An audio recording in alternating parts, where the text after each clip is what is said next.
It was just after 2:25 p.m. on March 3, 2011, when a 911 call came through from a quiet home on Salmon Drive in Pasco, Washington. The dispatcher heard what sounded like a gunshot, followed by a woman yelling, "Get it off! Help!" Then the line went dead. When dispatch called back, another woman answered. She calmly said a fire alarm had gone off while she was changing the battery. Nothing to worry about. But minutes later, neighbours heard more gunshots, and when police arrived, they were met by a woman at the door who said, "She came at me with an axe." Inside the house, officers would discover the body of 58-year-old Judy Hebert, lying in her bedroom doorway, and standing outside was her own daughter, Tashia Stuart. Before the gunshots and chaos, Tashia Stuart's life seemed messy but ordinary.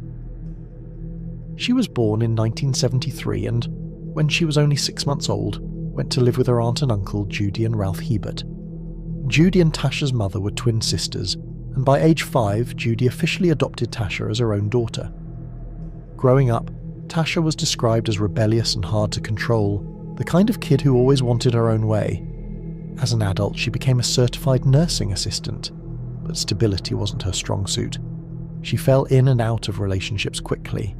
In 2004, she had a daughter with a man named Charles, but the relationship didn't last.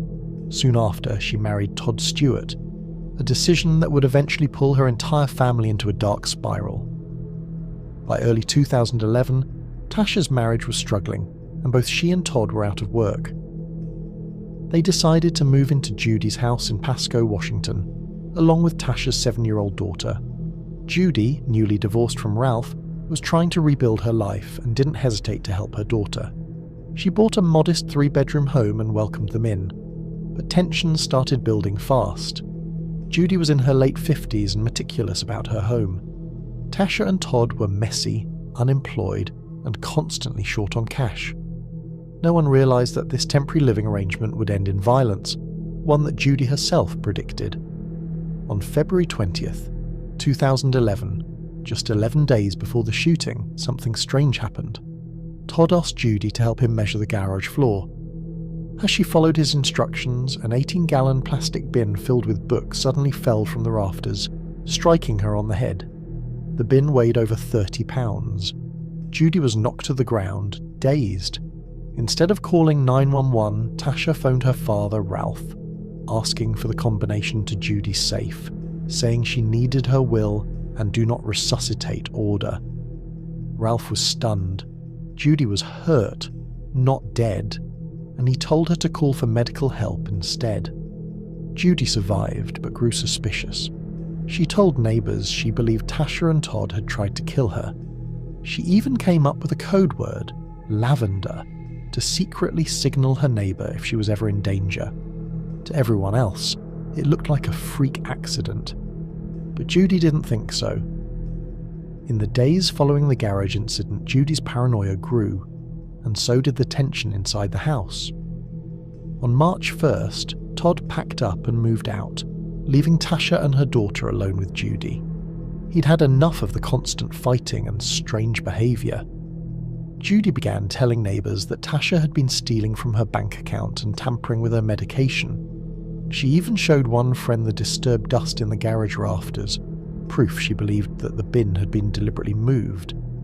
Meanwhile, Tashia was acting anxious and secretive. She was caught recording her mother entering the safe, apparently trying to capture the combination. Police later discovered she had searched online for safe cracking tutorials. Then, on March 3rd, the situation finally exploded, literally and figuratively. That afternoon, the 911 call went out, followed by gunshots. When police arrived at the house, Tashia greeted them at the door, visibly shaken but strangely composed. She said, "She came at me with an axe." Inside, Judy was found dead with a single gunshot wound to the chest.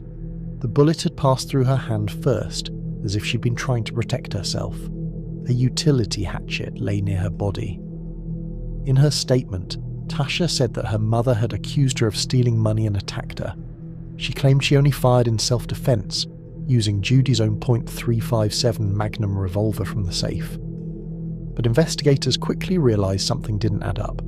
Judy had been on the phone when she was shot, possibly making that 911 call.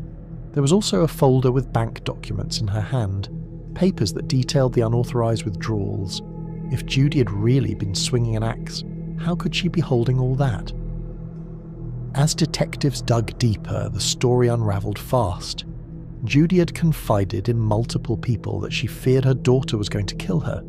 She even told her ex-husband, Ralph, that Tashia and Todd were messing with her medication.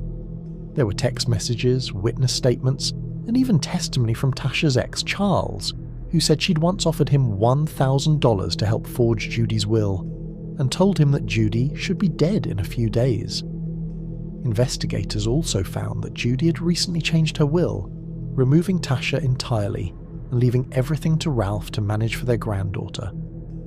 A copy of the old will was found in Tashia's room. Everything pointed to motive, planning, and cover-up, not self-defense. When the case finally went to trial in 2013, the jury heard all of it.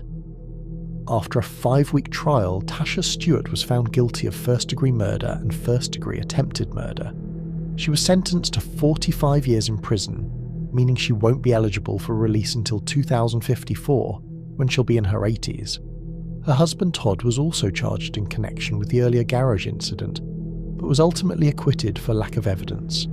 As for Tashia, she still insists she acted in self-defense, but the story told by neighbours, family, and physical evidence paints a much darker picture. A daughter who turned on the woman who raised her. A case that started with a freak accident in a garage ended with a mother's murder and a lifetime behind bars.